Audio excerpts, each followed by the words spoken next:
All right, listen up. This may be the most disturbing story that I've read over the past few months, which truly says a lot, but that's because it pertains to our children and what they're being taught in red states in particular, because we just learned that Oklahoma schools are very close to passing a curriculum that has explicit pro-Trump propaganda. I mean, we'll dig into the actual PDF.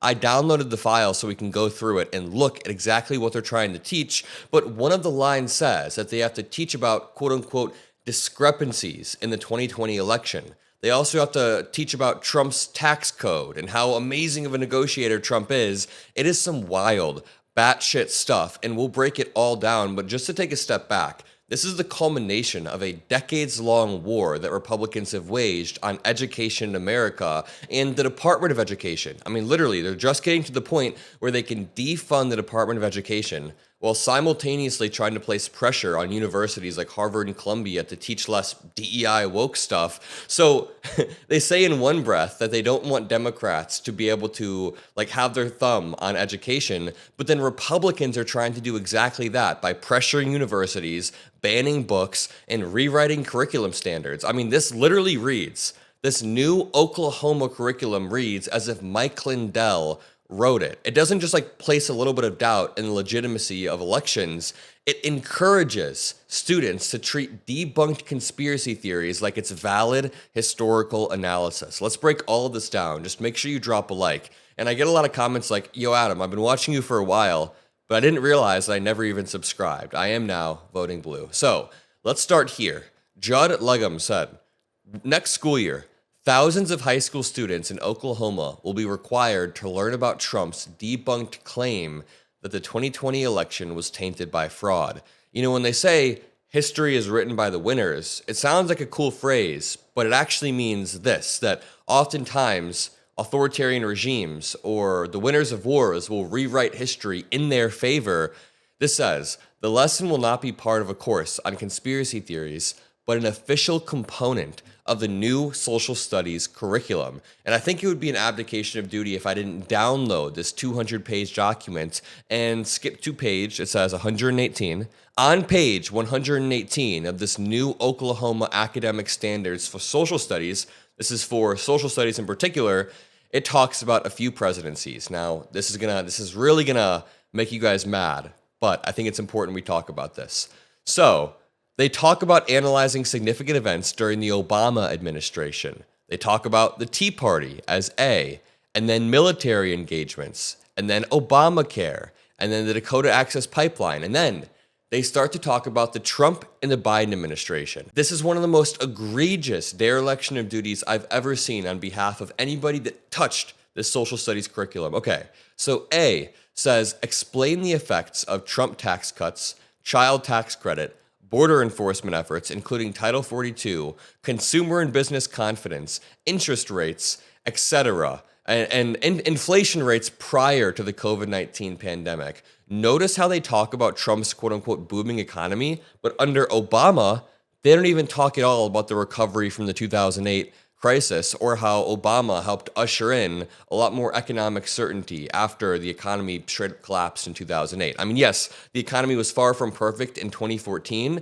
but by all means, in 2014, the economy had recovered in a way that people in 2008 just didn't think would be possible that quickly. So they refused to bring up Obama's economic accomplishments, but then they're more than happy to spend chapters talking about Trump's economic accomplishments. B, describe the effects of replacing NAFTA with the USMCA, which Trump has already replaced again in his second term. 3, identify the source of the COVID-19 pandemic from a Chinese lab and the economic and social effects of state lockdowns. Holy shit, again, they're treating conspiracy theories like it's valid historical analysis. Now listen to this.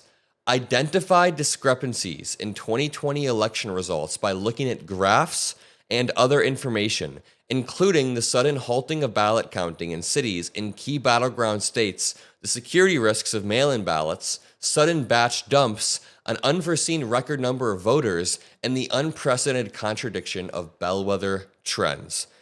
I think I'm going to go crazy. Throughout the 2024 election, I spent a lot of time debunking all of this. I just had a moment where I realized that over the past 2 years, I've been relentlessly fighting the idea that there was any sort of election fraud that changed the outcome of the 2020 election, but now it's going to be taught in schools. Like, high schoolers are going to grow up learning about this, and it's going to be something that we have to debunk for decades to come. But just to go through this, it starts off by claiming that there was sudden halting of ballot counting in selected cities.